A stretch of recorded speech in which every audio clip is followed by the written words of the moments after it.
Good morning and welcome to our Theory of Knowledge IA. As current and future students of the IB, I'd like to pose a question. What is the most threatening illness to mankind right now? Anybody? Please discuss within your groups and then come up to a consensus. I have no idea.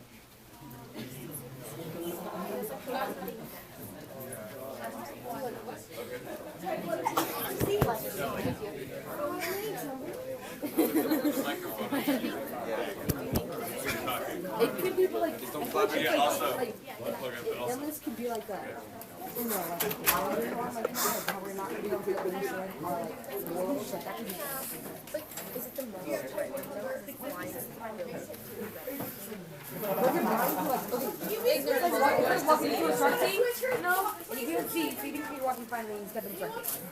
That's pretty mankind, right? All right, are we ready? Okay, can Ready? we get some volunteers? Could we have a few volunteers? Anybody?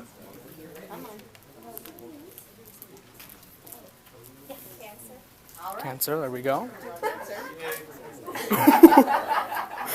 Madonna? Depression, okay.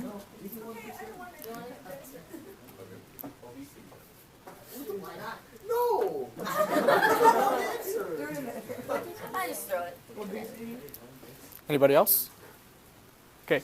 It's interesting to note that most people would think of something more physiological, such as cancer, AIDS, and heart disease. But it's important to note that there are also mental illnesses, and physiological illness mortality rate has actually gone down in the past 50 years. Our presentation is largely over mental disorders. This is a list of what we classify as mental disorders.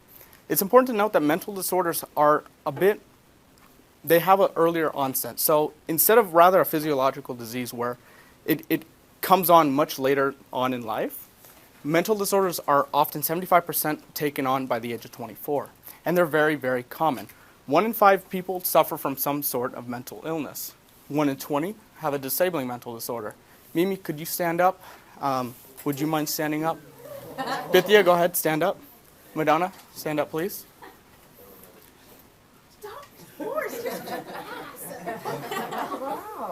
Proportionally, this is how many kids in our own classroom that would have mental disorder.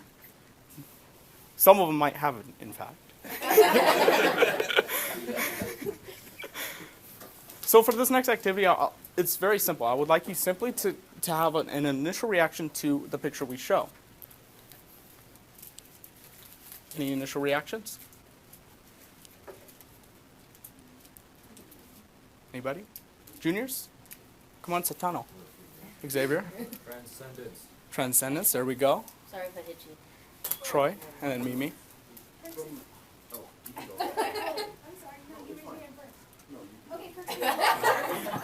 What? Could you speak up, Mimi? Troy? From like this office, like mental reactions. I've been trained for this, so like definitely like emergence, euphoric, like mind. I don't know.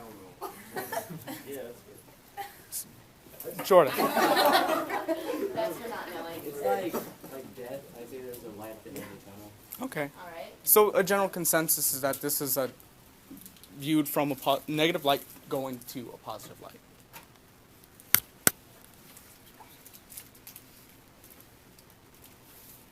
Cliche. Cliche. Cliche, okay. Good. Because like people get together and say, cliche. Nana? Illness, okay. Is there any negative vibes you get from the picture?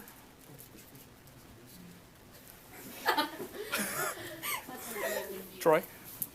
Maybe if I was to like look from another perspective and do something mentally ill, this would be like a sign of salvation, like a spiritual or something like that. Okay. All right, next picture. Contemplations. Relations, Mimi?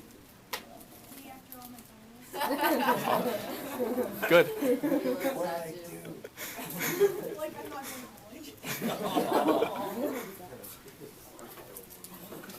Now, what do you guys think of this picture? Insane? Insane, okay. Christian? Danger, okay. Mimi?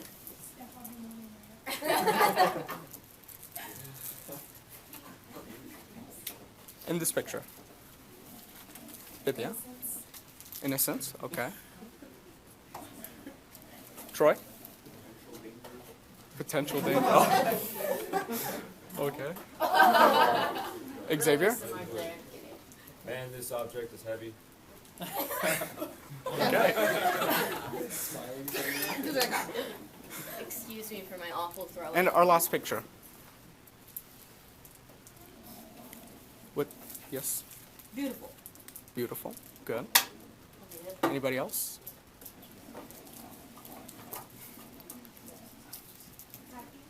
Happy. Okay.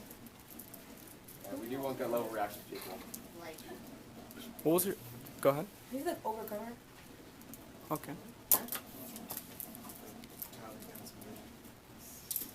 Okay. Wow. brave soul.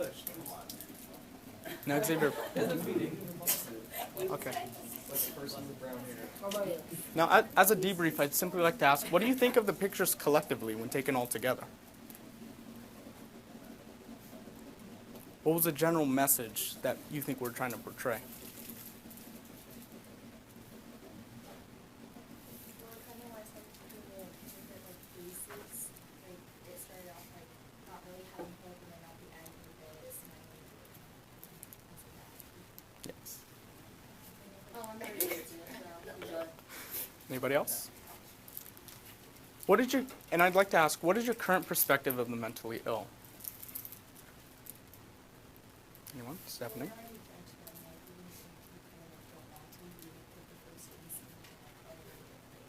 Okay. Anybody else? Troy and then Christian? Well, you tried to, present it to me as if you were an old person, but you can't really tell who's mentally ill when it's a working atmosphere, it's like a lot of time or walking. So, my current perspective of someone being mentally ill is probably the same thing else going on. Good. Christian? Well, I think there's definitely like a societal stigma against like, you know, the mentally ill and just the way they're portrayed in general. I agree. Good. Anything else? All right, I'm going to pass it over to Natalia, and she's going to analyze the pictures. All right. So we decided that we were going to take a survey around campus with 100 people to see what the general population of our school thought about these pictures. So what we have is that 45% of them said Down syndrome, 15% reacted with retarded, 23% reacted with happy, and 17% reacted with just girl. As compared with this next picture where 52% reacted with girl, 23% reacted with happy, and 25% reacted with joyful. What do you think created this quantitative data? What in our society made this data what we got? Yes? I think that mental illness can identify a person more than other things or qualities. Well, it's true. I mean, and it may not be in a negative or positive perspective. I mean, what Salcido did was he said that she had Down syndrome, which she does. And that's not necessarily negative or positive, it's neutral. Anybody else? Okay. Then for this picture, we got a 34% depressed, 38% sad, and 28% thinking. So Mimi mentioned that that was her after her finals, which I would assume is pretty sad. Sorry, not sorry. Compared to this picture where we got 1% ominous, 1% lonely, 31% freedom, 24% victory, 10% light, 13% motivation, and 10% hope. What do you think created this difference within our school? Yes. I think his, when he's standing, his actual figure, he's standing almost triumphant, so you get more like the positive. As compared to that body language? Yeah, the body language instead of like sitting over, whereas you're more slouched and it shows more of a sad tone instead of victorious. It's interesting how just body language can translate into depression, which is a mental illness. All right. And then for our last picture, 56% said crazy, 32% said insane, 22% said angry. And I think our consensus pretty much matched that to a T. And then for prescriptions, we got 24% addiction, 53% boredom, 12% long wait, and 11% medicine. Why do you think this happened within our 100 surveys? Yes. Well, because if you think about it, when you go to like a pharmaceutical house or like even like just like the hospital, there's always like that those people like in a line, and it always takes forever because you have to like either go get your prescription or you have to make sure you're the right person picking up your prescription, you have to make sure you're old enough to get your prescription. So that's where I think the long line and the wait came from. And then like the addiction, you can also consider it like as like people who are going to that kind of stuff as well. That are going to like first you get like non-prescription stuff like where you get drugs obviously because you have to go get them from somewhere. You have to like go get them from hospitals. So I guess it makes sense. Would you say that you relate to this picture more than you relate to that picture? Like personally, Personally. actually I think I'm more crazy than I am going to the hospital. So Or as in picking up a prescription? What could be an interesting analysis of this data is that people relate more to the people picking up a prescription and less to the Hollywood representation of someone with mental illness. When in reality, the majority of people with, a serious mental illness like schizophrenia or bipolar disorder are just going to pick up their medication.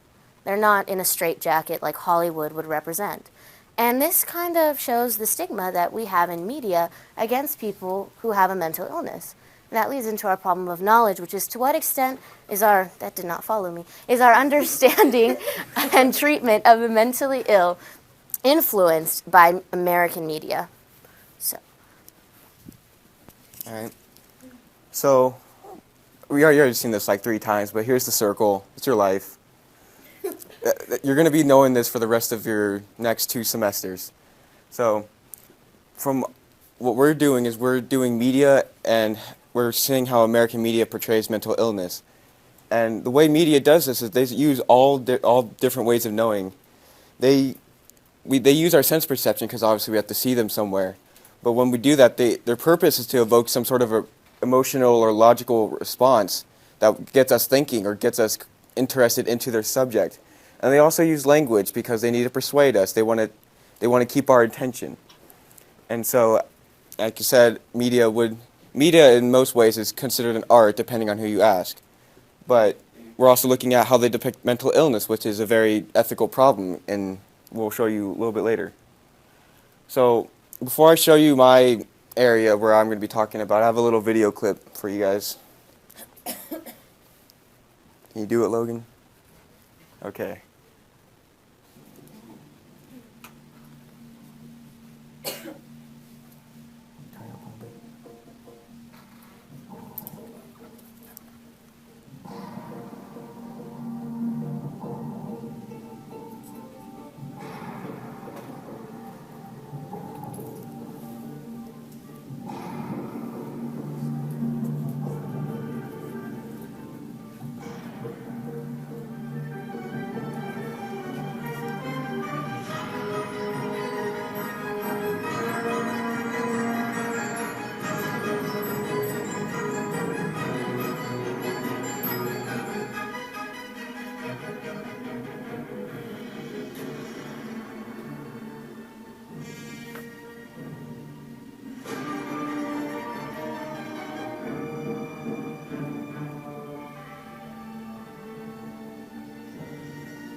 All right. So welcome to TOK. All right. So just from what's your gut reaction from that video? It was suspenseful and confusing because I don't understand the context of this. Oh, you got it, Logan? Okay. Anyone else? All right. So What would you describe this man that we just been watching? How would you describe him at all? Can you say homicidal? Yes. All right. So, Troy, why would you call him a weirdo? I like from what you saw. Why? Like, I want physical reasons why. Don't scan my room and try to flap in my room. All right. What about you? Why would I consider him homicidal? Yes. Because he's like kill everyone, and then he's like all bloody. Okay. Yeah. So, did anyone else think of anything why this video would think of him as crazy?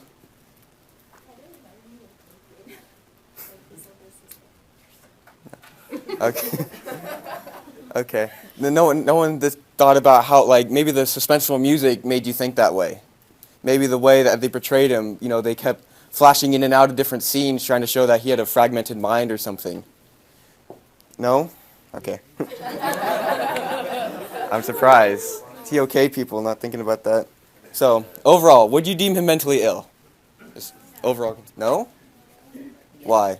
Because like the stuff like from like the TV dramas and stuff like Teen Wolf, I wouldn't associate him. All right, he said yes. Why? Who said yes?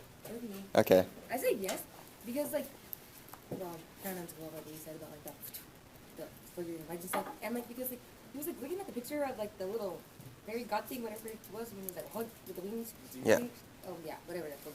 And he was looking at it, and then he had like the little thing with the bed in his hand, and he was like pulsing or pumping or whatever, and then he was like, "What?" So yeah. Okay.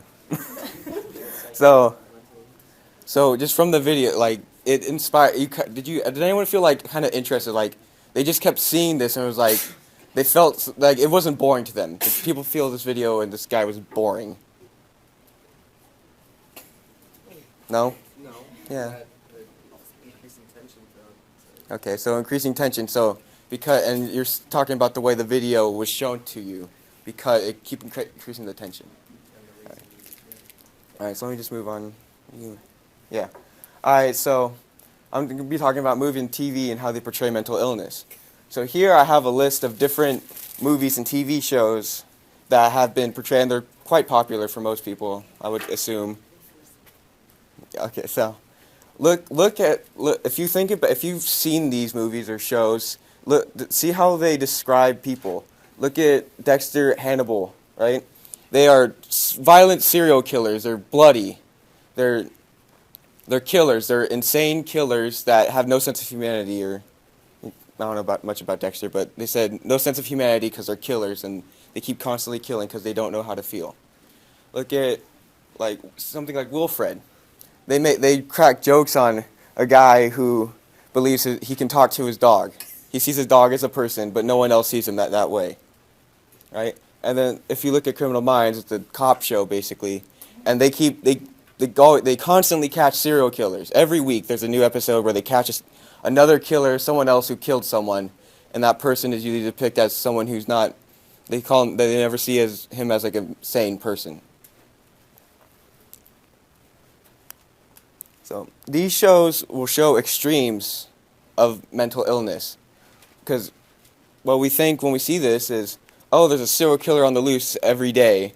There's someone who's just not right in the head, and you got to be scared, or you just don't take him seriously. Some guy thinks his dog's real. How funny! Some guy's a killer. I mean, scary, right? So why do Hollywood always depict them like this? Well, I mean, Hollywood's reason is it's just for entertainment, you know? It's nothing. We're not trying to make anything of it. It's entertaining. It's purposeful. The purpose is because they just want to. They're not trying to influence people thinking that all mental people are insane. They just want people to watch their show, and the only reason to watch their show is if they make it interesting, and only the extreme sides of mental illness are interesting to them. And another thing is, like, they're not actually using mentally ill people, and that's how they are. They're actors. They get told to play a role, and they play it. But that comes to the question is that okay? Can we just simply blow it off. It's just, oh, it's just entertainment. There's no impact at all. And here's another reason. It's like, oh, it's like no one's violent. The FBI here's on a they say that 3%, only 3% of violence in the United States is from a mental illness. So it's okay. Because they're not impacting us, right? But when we look at these shows, we see what they have created for us. If you go back to before we were born, we did this with race. Look, I mean, we created these comedic people making fun of Asian people, making fun of black people, because it's funny, it's entertainment.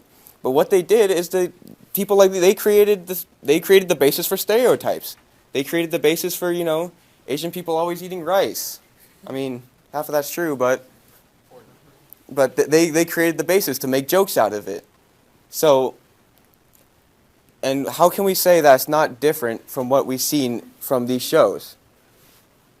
Do you think we're creating stereotypes from these shows of mentally ill? Yes, because since it's on TV, a lot of people watch it, and it's going to change their perceptions of mentally ill. Say, oh, since this guy is insane and killing people, that's all mentally ill people. Mm-hmm. Most people don't have like experiences with severely mentally ill people, and so that's basically the only representation they will have. Also, you could say no because since it is TV, like people take TV and reality, well, some people like separate them, and some people take them too literal. But I feel like if you have those who know that like, oh, it's just a TV show, like you don't worry about like the real life effects because it is just TV, and people do tend to like exaggerate stuff just to make it more interesting. Yeah, I mean, would you think that most people see it that way, as it's still just TV and they're not trying to take it seriously? I mean, I guess it depends on the person because everyone's perception of TV is different. Okay, I'm hearing something over here. Well, I don't think so, just because like I really do think that society is like stupid. Seriously, I don't know, and so like they don't have like a separation. Like at least I don't think they have a separation like custody. So. Okay. So, I mean, well, we found a survey online from that at a 2005, a national survey. People kept thinking that look how far these TV shows and these depictions have impacted us. 60% of people thought that people with schizophrenia were going to be violent. That they were going to go out, if they had it, they're going to go be violent and they're going to be criminals. And 32% said the same thing for depression. Like 32% of people with depression 32% of the nation thought that people with depression would do something violent, either if it was kill themselves or something that we would not deem as common in our society.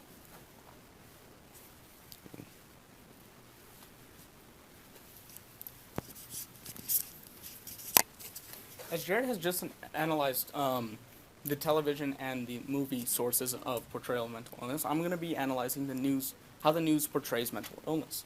Above, I have two headings from newspapers. I would like you to read them real quick.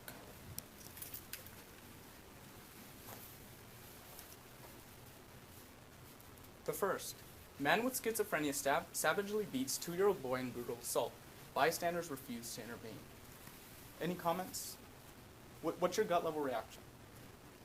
Troy? My gut level reaction. Oh, that's really sad. But what I can draw a parallel from this to a lot of other titles that we might see in headlines today. We often look for reasons that people take certain actions. For example, when there's like a mass shooting, like the first question is bomb? Like it's really like one of those things like people look for just justification for like another person's actions. And this seems like the man with schizophrenia, they're creating a relationship between schizophrenia and these little boys, like not necessarily a crime to, but it's happening. Yes. So you're basically qualifying that the schizophrenia has caused him to commit that act, right? Okay, good, great. Anyone else? How about the second one? Teen shot by Purcellville officer was depressed. Friend called for help. What happens in this situation when mental illness is evoked?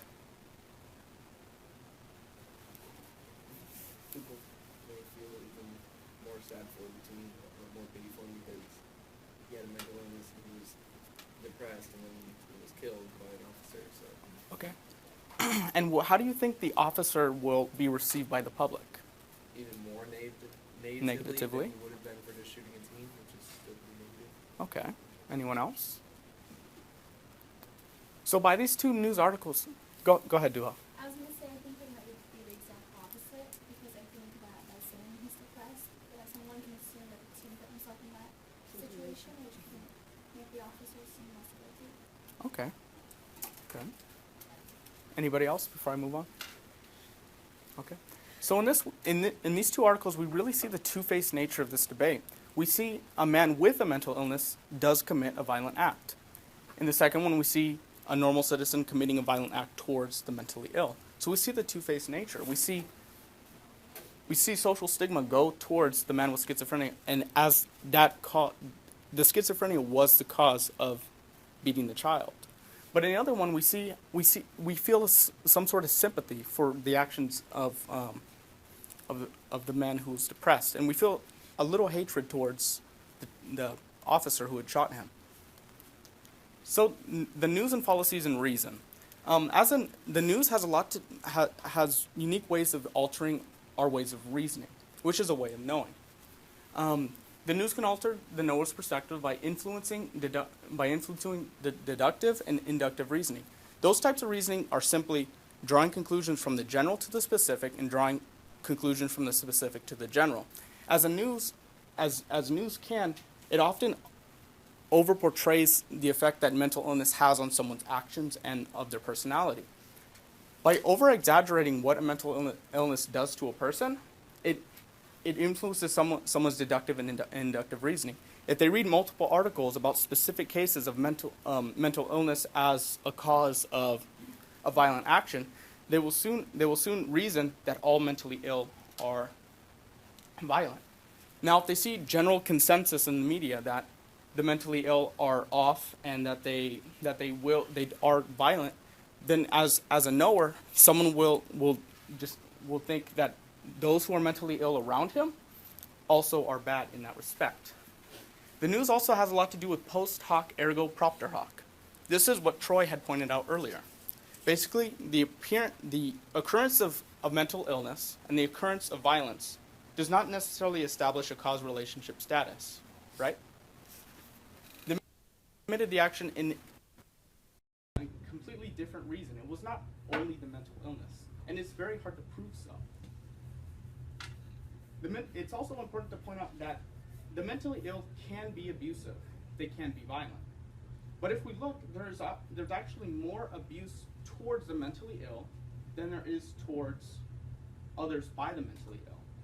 This is an important note to make, because if a mentally ill person is abused his whole life and he strikes out at whoever's abusing him, what do we label that as? We label it as more severe, whereas we don't look at the backstory. Maybe the child was abused for his entire life and he struck out. The news in perspective. Although the news exaggerates negative qualities pertaining to the mentally ill can be violent and repulsive.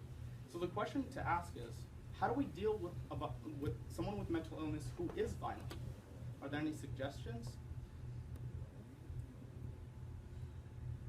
I feel like when we hear of someone who's mentally ill and is violence, like the first option people usually take is to send them off to a mental institution and dope them up on drugs. Yes. Well, the first response I really have is they're on medication.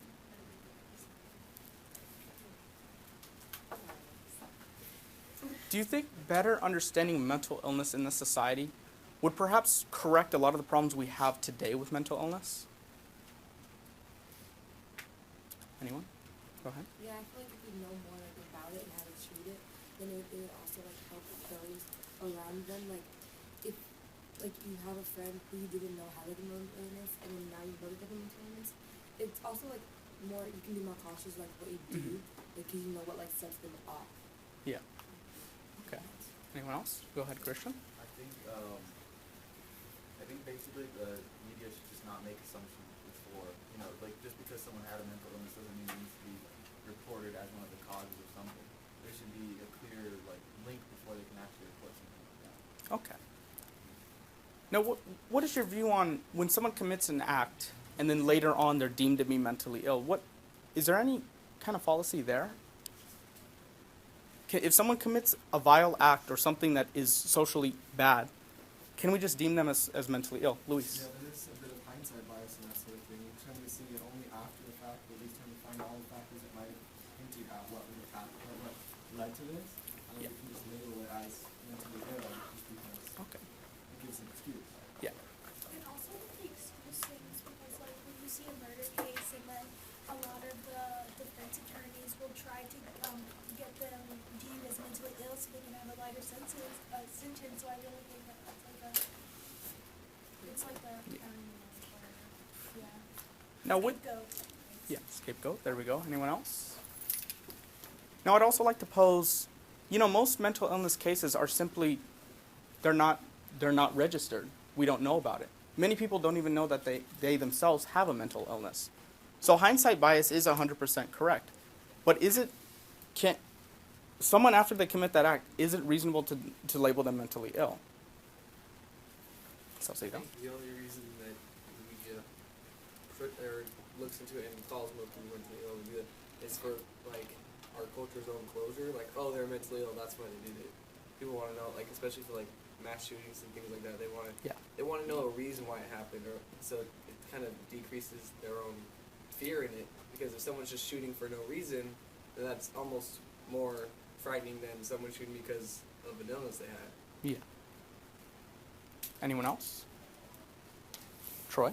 When a lot of causes of mental shootings for no reason, I feel that murders of those nature, they can be determined, indicate that there is some sort of mental illness, because if we define mental illnesses like abnormality in the normal way of thinking, most of us aren't willing or capable of killing people.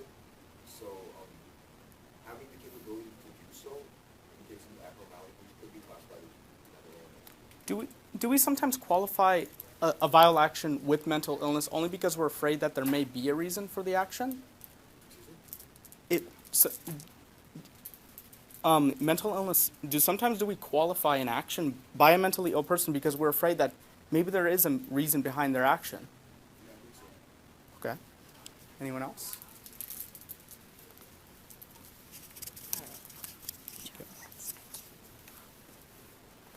Would you mind turning off the lights? I feel like absolute crap, but everyone thinks I'm okay. I hate myself. I hate my hair, my face. I have no personality. Nothing makes me happy anymore. What the hell is going on with me? My stomach kills, my head hurts. I just thought she was being a typical teenager. I'm so sick of this. I took her to see a GP who said she has depression. The doctor helped me deal with it. Help make sense of things. Help someone find a way back from depression and anxiety. Learn more about the signs and symptoms. Find out where to get help at youthbeyondblue.com or call 1300 22 4636. All right, so my main question, can you turn on the lights? Thank you. How was depression depicted in this commercial? Troy. Well, just living in commercial itself, depression is a life-threateningly terrible disorder, and it needs to be treated by someone who is not depressed, capable of understanding what's wrong with the person. So you assume that this is a negative connotation about depression, it's really stigmatizing it is what you're saying, that you need treatment for depression. Okay, anybody else? All right, so this commercial was from Australia, and it was a commercial really about the awareness of depression and noticing when you have it and treating it. And what we see is that, internationally, commercials are different. In the United States and New Zealand, medication commercials are legal only there. And for the rest of the world, they're not legal. And so what we see when we look at American media is that when they discuss depression, it's all about medicating it. Every commercial is about medicating depression, taking something to treat it. And recently, last month, a group of doctors went to appeal to Congress to see if they could get these commercials off air because they think that it's bad, and I'll go into that. But the appeal was rejected because the lawyers who were funding the pill companies claimed that these commercials were informative and that they were important to show on air. So my question to you is, are these commercials informative or are they here to sell product? Troy. I think absolutely by nature, a commercial is meant to sell a product as it is a commercial. It's meant for commercial goods. And I think that overall they're harmful to American society because they're creating this, when you see more exposure to one product, you tend to prefer it, whereas actually it's a better fun product, it's a doctor recommended product. The consumer knows nothing about it other than what they've seen in commercials. So, Cesar? Same thing. All right, so generally we know the purpose of a commercial. How, and Troy kind of touched on this, but when we see these commercials, how does it affect society's recognition of something like depression? I think it automatically makes you think that any kind of mental illness, especially depression, automatically needs treatment, needs medication, because those commercials are so ingrained in our society and our media that, oh, you have slight depression, like you need to be on medication. It just drills that into people's minds. Christian? It also kind of makes a lot of people think that these disorders are, fixable just by medicating. That it's over once it's medicated, like, oh, look at how happy she's in this commercial now after she got Abilify or whatever. Okay. Well, the reason why these doctors appealed to Congress is that there's a general trend that when people see commercials like this for any type of medication, they normally go to their doctor to get a prescription. And if their doctor doesn't give them this prescription, they start doctor hopping to a new doctor until they find someone who will prescribe this medication. Instead of really talking to their physician about how they should treat whatever it is they're treating, for any illness really, they just doctor hop until they find the medication. And this can have a negative effect on how we see depression or any other mental illness that's represented. As what you said, there are different forms of treatment, and I don't want to stigmatize medication. Medication is a perfectly viable way of treating depression or any other mental illness. But there are other routes that may be more appropriate depending on the certain case. So. To recap, we have discussed the effects on how mental illness is treated by different sources, like by our news, by our TV shows and movies, and by our commercials. What we have shown is that we have seen how industries are influenced by money, or they get influenced to sensationalize the mental illness. And when they do that, it's hard to, you can't unsensationalize it, because once you start it, it's really a lot harder to stop it, because money's involved and people are still interested and people are attracted to it because it's a commercial or it's the show, like I said, because they need to make, in the end, they still need to make money. So, as knowers, we recognize that entertainment is to entertain, that news is to inform. Of course, there is the monetary background in news and entertainment, but what we see is that we think that we shouldn't only represent the negative or stereotypical mentally ill, that there are positives that can be represented. In my own personal knower's perspective, I have depression, and I can assure you all that I have no intentions of killing anybody. And so I would really appreciate it if the media would represent more of the majority, and rather instead, they always represent the minority for sensationalist patterns. As a global community, we need to address mental illness. It is common, and certain representations of mental illness in the media impede our understanding of it. For this, we need to stop portraying media as mental illness as what sensationalized we think it is. So that way we can better treat mental illness and understand it.